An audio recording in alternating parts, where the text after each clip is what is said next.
பிரியமானவர்களே, இயேசுவின் நாமத்தில் உங்களை நான் வாழ்த்துகிறேன். இந்த நாள் உங்களுக்கு ஒரு அற்புதத்தின் நாள்.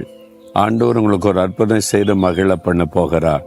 ஏதோ ஒரு காரியத்துக்கு பயந்து கொண்டு இருக்கீங்கள, அது மாறப்போகிறது. ஏதோ ஒரு மனிதரால் டிஸ்டர்ப் பண்ணப்படுறீங்கள, அந்த சூழ்நிலை கர்த்தர் மாற்ற போகிறார். அப்போ இது எப்படி மாறுங்க அப்படின்னு நினைக்கிறீங்களா? என்று யார்கிட்ட சொல்றது, யார் உதவி செய்வான்னு நினைச்சுக்கிட்டே இருக்கேன்னு கலங்கி கொண்டு இருக்கிறீங்களா? ஆண்டவருடைய ஒரு வார்த்தை பாருங்க. இது விசுவாச வார்த்தை. நீங்க இதை ஜெபத்துல சொல்லணும். எபிரேயர் 13:6 கர்த்தர் எனக்கு சகாயர், நான் பயப்படேன், மனுஷன் எனக்கு என்ன செய்வான்? இப்படி என்னைக்காவது சொல்லியிருக்கிறீங்களா? கர்த்தர் எனக்கு சகாயர், நான் பயப்பட மாட்டேன், மனிதன் எனக்கு என்ன செய்ய முடியும் அப்படின்னு சொல்லுங்களேன். தேவன் அதை பார்ப்பார். என் பிள்ளை என் மேல எவ்வளவு பெரிய விசுவாசம் வைத்திருக்கிறாள், நான் தான் சகாயம் பண்ணணும்னு ஆண்டவர் அற்புதம் செஞ்சிருவார். அப்போ நான் இது மாதிரி சொல்லியிருக்கிறேன்.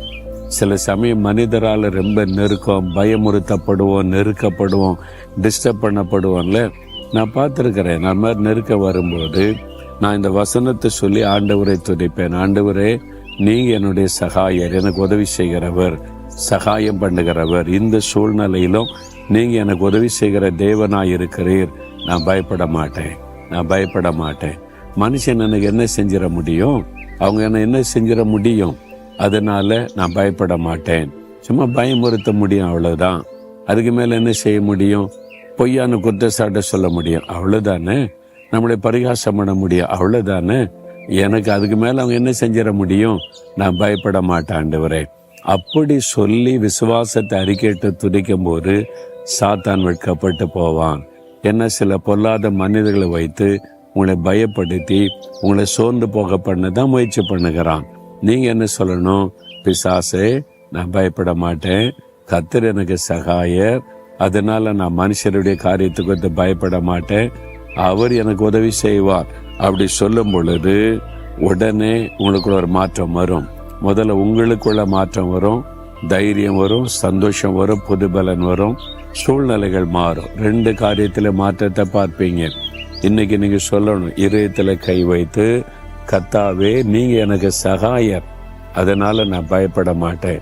இந்த சூழ்நிலை கண்டு, இந்த மனிதர்களுடைய பயமுறுத்தலை கண்டு நான் பயப்பட மாட்டேன். நீங்க எனக்கு சகாயம் பண்ணுகிற தேவன். மனுஷன் எனக்கு என்ன செஞ்சிட முடியும்? நீங்க என் கூட இருக்கும்போது மனுஷன் என்ன பண்ணிட முடியும்?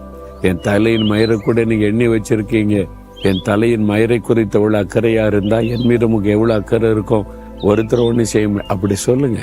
உங்க விசுவாசத்தை ஆண்டவர் பாப்பார். என்னுடைய மகன், மகள் என் மேல எவ்வளவு விசுவாசம் வைத்திருக்கிறான்னு உடனே வைராக்கியமா கர்த்தர் இறங்குவார். நான் அப்படிதான் சொல்லுவேன். ஆண்டவரே, பயமுறுத்துறாங்க, என்னை மிரட்டி பார்க்குறாங்க, என்னை முடக்க நினைக்கிறாங்க, என்னை கேலி பண்ணுறாங்க, இல்லாத பொல்லாத சொல்லி என்னை சோர்ந்து போக பண்ணுறாங்க. ஆனால் நான் ஒன்றுக்கும் பயப்பட மாட்டேன், கலங்க மாட்டேன், சோர்ந்து போக மாட்டேன். ஏன்னா நீங்கள் என் கூட இருக்கீங்க, எனக்கு சகாயம் பண்ணுறீங்க. இந்த மனுஷங்க என்ன செஞ்சிட முடியும்? உங்களுக்கு பேச முடியும், அவ்வளோதானே. தூரத்துலேருந்து பயமுறுத்த முடியும், அவ்வளோதானே. அதுக்கு மேலே என்ன செஞ்சிட முடியும்? நீங்கள் எனக்கு இருக்கிறீங்க அப்படின்னு துதிக்க ஆரம்பித்த உடனே உள்ளத்தில் ஒரு மாற்றம் வரும், சூழ்நிலையில் ஒரு மாற்றம் வரும், பெரிய அற்புதத்தை பார்ப்பீங்க. சொல்றீங்களா? இதயத்தில் கை வைத்து, தேவனே, கர்த்தாவே நீர் எனக்கு சகாயர், நான் பயப்பட மாட்டேன். எந்த மனிதர் என்னை சேதப்படுத்த முடியாது, எந்த மனுஷர் எனக்கு தீங்கு செய்ய முடியாது. நீங்க எனக்கு சகாயர், அதனால பயப்பட மாட்டேன். இயேசுவின் நாமத்தில் ஆமேன்.